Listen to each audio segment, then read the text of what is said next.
Welcome.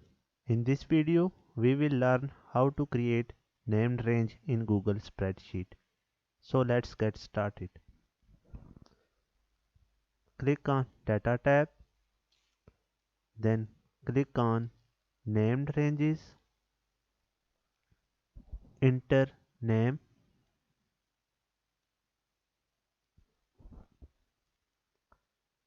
select range,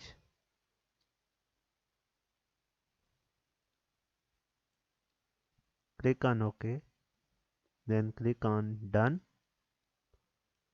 Named range created successfully. You can use this in formulas. Let's use it. Enter some values in the range.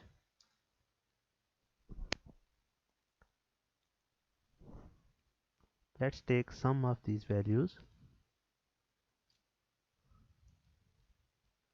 Now we can use named range test we have just created.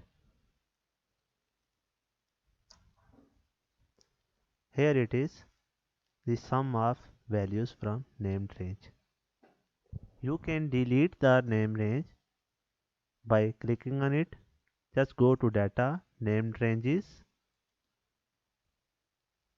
click on the range, click on pencil icon, click on delete.